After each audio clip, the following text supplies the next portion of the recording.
Pokemon Trainers Academy was my grand debut into the YouTube-verse, but was it really as great as I remember?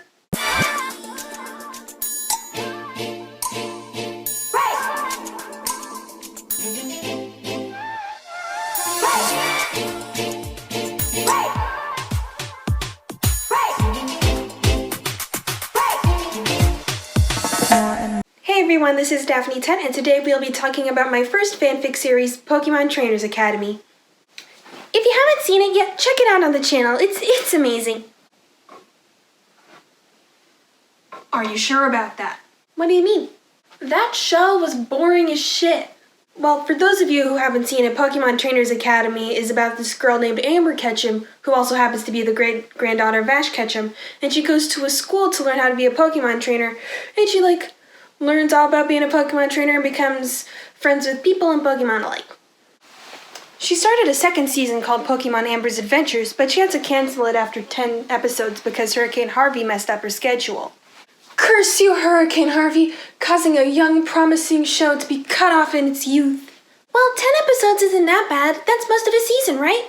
Have you seen the Pokemon anime? One season is like 50 episodes. So, how many episodes did you make? 700? Exactly 700, including Trainers Academy.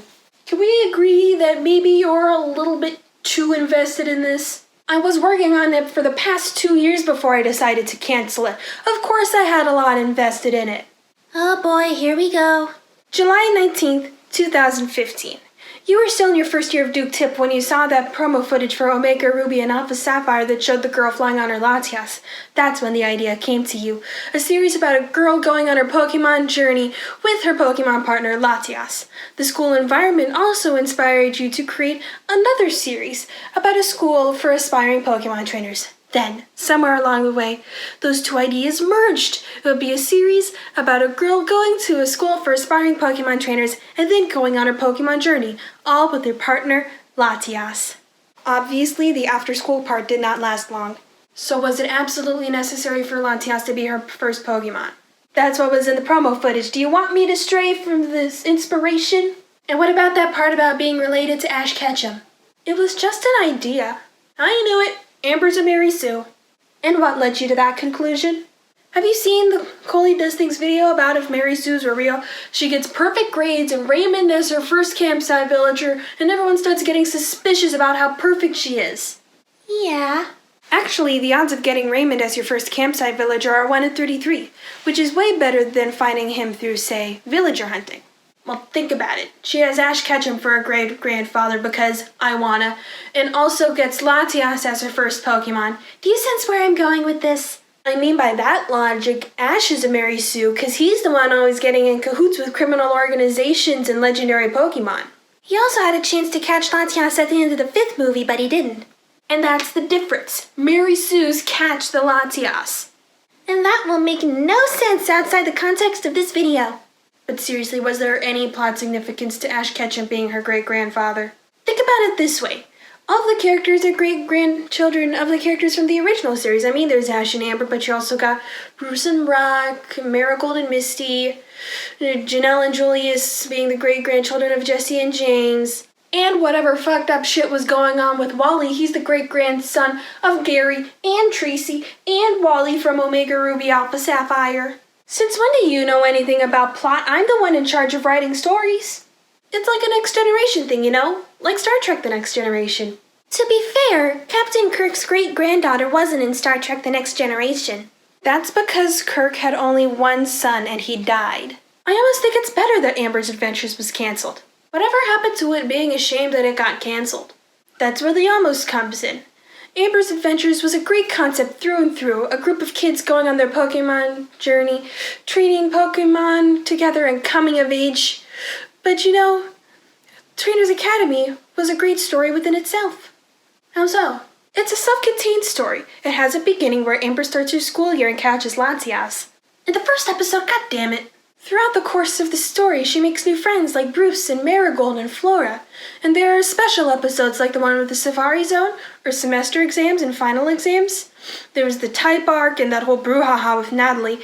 And in the end, it all was tied up in a nice neat bow with graduation in episode 72. 72 episodes. Yeah, I was just over a 10th done with the series when I canceled it. Just imagine what might have been if we hadn't canceled it. She used the original series as a reference. Does this girl have any originality whatsoever? Oh dear God. Also, you didn't finish planning season 2. God, this was a train wreck. Maybe canceling the show was a good idea. I might not have planned every single individual episodes, but I did have several planned throughout the course of the series. Like which episodes had gym battles, tournaments, and contests. I was talking about Sandy's tragic backstory, Amber and Wally's romantic subplot, and who could forget about Dibs? Does anyone remember anything about Julius's Mawile? No one knows who Sandy is, or Dibs. Sandy Outa was a temporary member of Team Jet during the Johto region. Her older sister Suri is a member of the Pokemon Warriors, a group of secondary villains who appear about once per season. Her tragic backstory? Suri actually kidnapped her to raise as her sister. She said so to kill Suri, but the leader, Sylvie, risked her life to save her. Dibs is the rod Amber adopts during the Sinnoh region. She gets him after his mother's abusive trainer Carly comes to the police station where mother and son have been living to take them both. However, things turn south for Carly when Gardevoir leaves Dibs with Amber and goes with Carly by herself. Amber treats Dibs like her son, and he becomes his second partner to her. He also learns how to fake talk using telepathy. Things that people would have known if we hadn't canceled the series. Technically, if we were still doing the series, we'd be on season 4. Sandy only would have just shown up. Man, this series is slow as fuck. It's the nature of the Pokemon anime. Half of the episodes are filler. I could have fixed that. I could have made a Pokemon series without as much filler. As much? What about a Pokemon series with no filler? Come on, Judy, what's a series without filler? We need a chance to get to know the characters we're stuck with. Besides, then it would be too fast-paced. We have the opposite problem. Alright, we can include the filler where Amber catches Pokemon and shit. And when do we get to know those Pokemon? Ugh. So we've decided that a little filler is necessary. Now what?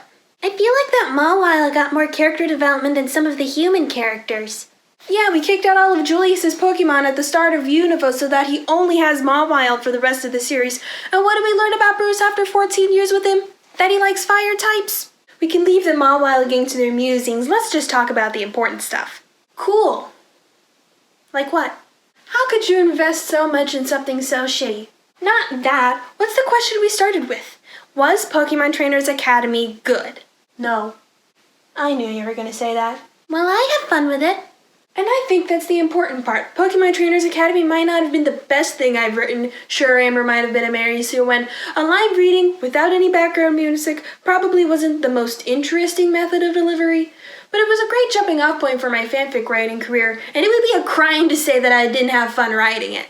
Fanfic writing's not a career. That's what you think. Could you two please stop arguing? The video's nearly over. The video is nearly over, right?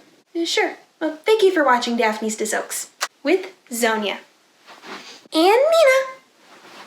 And Judy. See you on the flip side.